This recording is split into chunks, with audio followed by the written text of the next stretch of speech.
Igbo ndị ọma, anyị ka nakwa na mmemme Igbo Bụrụ Otu Association of Nigeria nke na-akpọtụ na Lagos n'ụbọchị tata. Mụ na-enye n'onu na afụ ndị odogwu abụọ ndị Igbo maka na asị na Igbo na-asị n'onu mana ọ dị ka ma ebido n'aka nne m ka anyị mara onye odogwu abụ. Biko gwa kena anyị afọ anyị gwa anyị ha anyị na-atọ anya n'ụbọchị tata.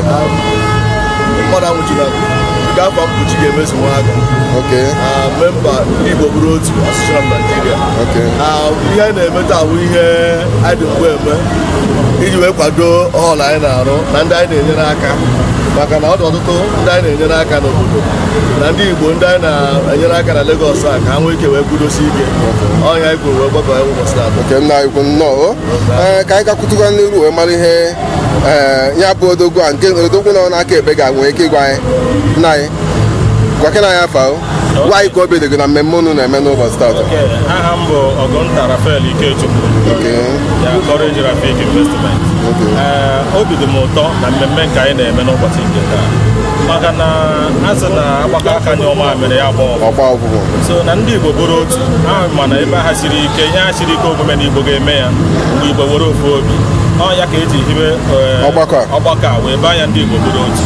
So anyị na-atụ anya na ndị Igbo ma ndị na-abatabeghị nụ ma ndị si na-enwe ihe a na-eme ya agbakọta ọnụ ka anyị jikọ obi ọnụ so that ka anyị mee one thing achieve, ka anyị wee nwee ihe aha nọ ọ ga-abụ ihe a siri ike pat anyị ga-enweta ya ma anyị bụrụ ofu. Ndewo ọgba ụfụfụ. Biko na-atụpụrụ oge unu, o nwere ihe m chọrọ, o nwere ihe na-enye anyị nsogbu n'ala Igbo nke a na ihe a na-akpọ cultist na mkpụrụ mmiri. Kedu ekwu unu nwere ịgwa ụmụaka anyị ndị ntorobịa ndị nọ na South East, kedu ife unu nwere ike ịgwa ka kedu ụzọ nwere ike ihe nwere ike ime ka anyanwụ ihe wee kwụsị?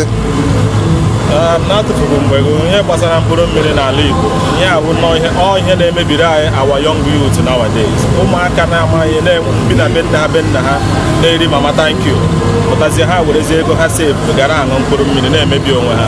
Ana m ayọ Chineke ka mkpụrụ mmiri aha ana m ayọ Chukwu ka ewepụ ihe aha n'ime ha, ụtalị aha a na-abịa ha a ga-adụkwu ya so that ma ndị na-ere ere ma ndị na-aṅụ aṅụ anyị enidịghị mkpụrụ mmiri n'ala Igbo. Mkpụrụ mmiri mara ebe o si ya la ya oke maka mma ndị ewonu nnọọ ihe gbasara mkpụrụ mmiri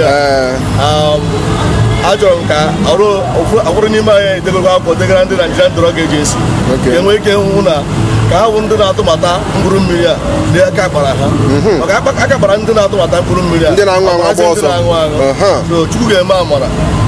Ụbọchị gara aga ahụrụ m na ndị gọvanọs anyị gbakọtara ọnụ wee kwuo na anyị achọzighị ya. Otu a ka ọ dị mana vileji anyị obodo ukwu wee kwuo na anyị achọzighị ya. Anyị mana obodo ndị ọzọ na Anambra na Imo steeti, Enugu, Abia ekwuola na anyị achọzighị ya.